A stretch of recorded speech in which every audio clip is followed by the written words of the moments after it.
Welcome again, everybody. We're going to continue on with oxygenation and focusing on COPD.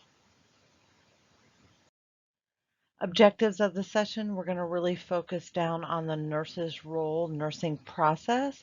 Definitely bring back some of those medications we talked in our first segment with asthma. And then we're going to also make sure we focus on teaching and education to our clients. So when we're considering COPD, we need to understand it's a progressive pulmonary disease that obstructs airflow. This includes specific exemplars of bronchitis and emphysema. COPD is also very strongly associated with smoking and possibly air pollutants as well. But smoking, again, is that always the answer on the test? A lot of times it really is. So we really need to educate our patients about that. Chronic bronchitis is excessive mucus in the lower respiratory tract due to inflammation, and this causes obstruction and results in manifestations like coughing and dyspnea, especially for our clients when they first wake up or upon awakening. You're going to see manifestations of impaired gas exchange. Those are going to be present for your clients. And also clients are at an increased risk for infection. So I want you to take a pause here for a minute. I want you to kind of look back and reflect on why is that happening. Patients typically also have other comorbid conditions, predominantly perfusion cardiac-wise. Again, I want you to think why. Let's reflect back a little bit to the previous session. Lungs are always connected to the heart. Heart's always connected to the lungs. So think about that as you're moving along with this segment. Now, emphysema, this is the terminal stage. This chronic inflammation, bronchitis and everything, it's going to cause loss of elasticity in the bronchioles. The alveoli are going to constantly be dilated. What's going to happen is, you don't have that expansion, contraction, that ability, that flexibility anymore. It's going to be very restrictive.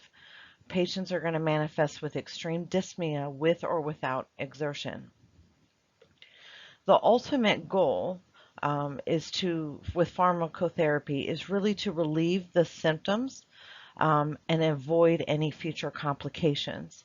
The medications that we discussed in asthma are very most likely used with COPD as well. One thing I want you to bring to the table and consider is oxygen therapy. So a lot of clients are going to be on oxygen, but I need you to go back, and if you need to, take a pause here with the slide and go revisit COPD and the pathophysiology of it and what is happening. And then I want you to think about oxygen administration to the client and what is that going to do for the patient. So you really want to bring that back forward here. So you're going to have to dive back into your med surg a little bit and revisit that. We do want to make sure when we are caring for COPD clients and we're thinking about pharmacology that we want to make sure that we don't give our clients any beta adrenergic blockers. Again, I promise you it's forthcoming in perfusion. I just want to keep putting that specific class in your head. Also, please do not give your clients any medications that cause respiratory depression. They already have an altered state with respiratory. They already have impaired gas exchange. This is just going to complicate or potentiate a worsening position. There is no cure, okay?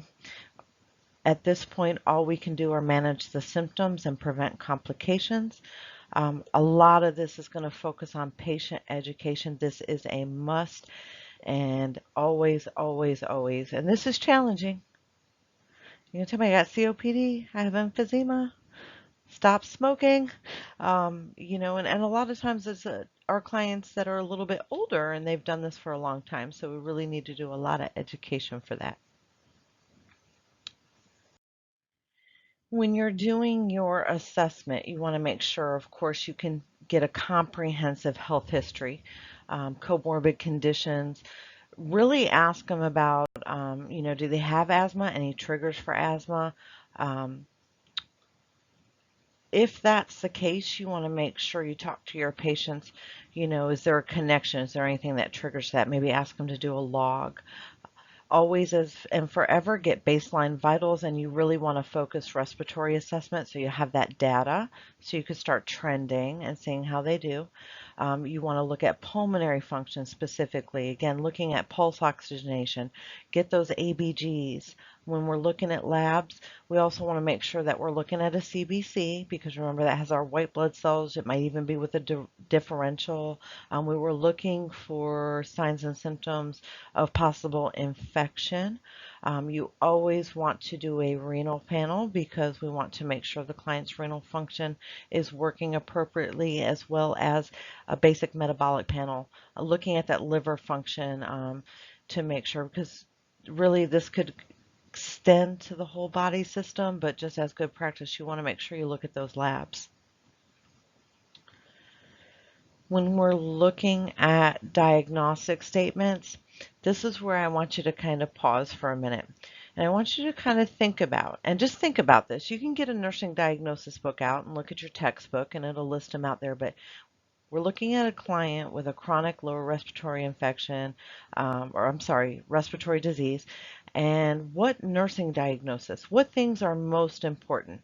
Look at ABCs, look at Maslow's hierarchy, and come up with about 5 different things that would be important. And then I want you to prioritize those.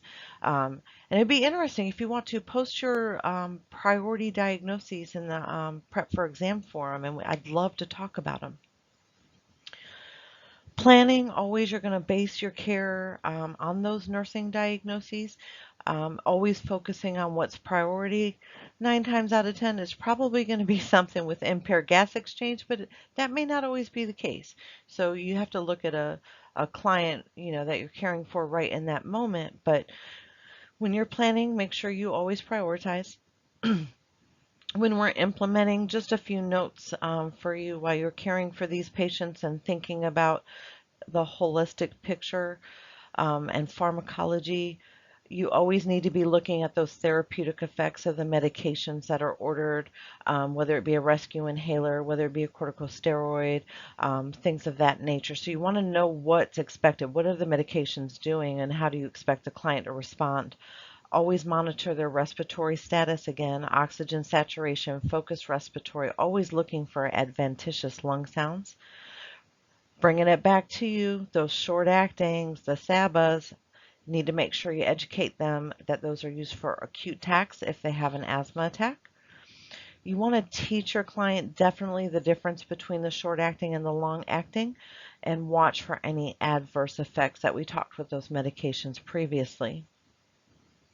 When we're looking at oxygenation, impaired oxygenation, this is going to have an effect on the client's ability to complete ADLs. They're going to get very tired. It's very hard, very, very hard to work at breathing. We do it instinctually, but when that mechanism doesn't happen, it's a lot of hard work. As the disease progresses, their abilities may decline. Some things you can think about is always have a high calorie diet so they have the energy. Frequent rest periods are always needed. And always do an assessment. Ask them questions about how they sleep, because if we don't get enough rest, then that could be a challenge, and we're more tired during the day, so it only complicates matters. We always want to teach our patients that they must take meds regularly. Specifically with our inhalant meds, we need to teach them how to use the inhaler and have a spacer, and I want you to think about why on that one, because that's what you need to explain when you're doing teaching of clients with these medications. Again, monitor the cardiac status, and be mindful that as age increases, so does the probability of side effects and adverse of medications. Evaluation is the same as always, based on our plan of care, our priorities, what we're doing. Did the client reach their outcome? If not, we need to revise our plan of care. So when we're talking about teaching and education, I've kind of been doing it all along. It's almost, they almost start to come together. It's becoming instinctual. We're going to focus on a few things, so I just want to touch down on some of the things we have listed in our slide. You always think about non-pharmacological. We're very pharma focused in this course, but we also do non-pharm interventions. So one of the things you want to do for your clients is increase their fluids. So what I'd like you to do is think about why. That's really, really important. If you can, if they're aware of allergens, then they need to reduce their exposure to those. Incentive spirometry. You need to make sure you teach your patients how to use an incentive spirometer, and again, you want that return demo. You want clients to have small, frequent meals. Why would a client want small, frequent meals, or why would we want to teach them to do that? I'll give you a little hint. You want to think about their energy level. Remember I said even breathing takes a lot of work. Again, diets high in calories, adequate rest. Think about the temperature of a room and think about, do we want it hot? How do you feel when it's really hot and muggy outside? Do you breathe better? Sometimes clients tend to breathe better in a more cooler environment. And just going back to diet, you also want to increase fiber. And that's interesting. I just want you to connect that dot with that. So we want high calorie, high fluids, increase the fiber. Why do we want to do all these things? Again, remember, it's hard work for these clients to breathe. So just if we can reduce anything that causes more energy, then that will help our clients. As always, teach them the emergent stuff. When do I have to call the doctor? They need to call the doctor if they notice any increased dyspnea, breathlessness when they're speaking, increased anxiety, or thopnea. So you want to make sure you teach them what all those things are and when do they need to call the doctor. When we're thinking farm related, we've said this before, short acting and long acting clients need to know the difference because they may be on both of these medications. And you also want to teach them to follow all prescriptions and take medications regularly, especially if we're taking something for long acting, especially if they're taking something for preventative reasons, because you stop taking it, it's not going to work anymore. Okay. Additional items of teaching. I think we touched on it, but let's do it again. Spacers with inhalers. So you need to know how to use one, and you need them to show you that they know how to use it. Make sure, just to retouch on it again, if your client's on corticosteroids, make sure they rinse out their mouth because we don't want them to develop any type of thrush or anything in their mouth. Teach them when to follow up on labs as needed. Again, looking at that CBC, the renal panel, and a basic metabolic panel. You want to tell your clients to have frequent eye exams. So I want you to take a moment and just pause and ask yourself why. Okay, find out why. I'd love to hear. If anybody comes with that answer, post it on the Prep for Exam forum. Would love to see that.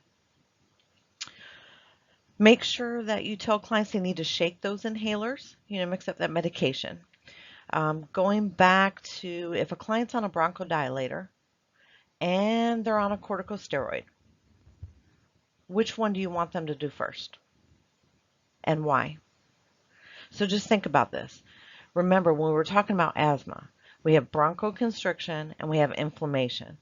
We have bronchitis, you can kind of see the same thing. Emphysema patients, it's already restricted.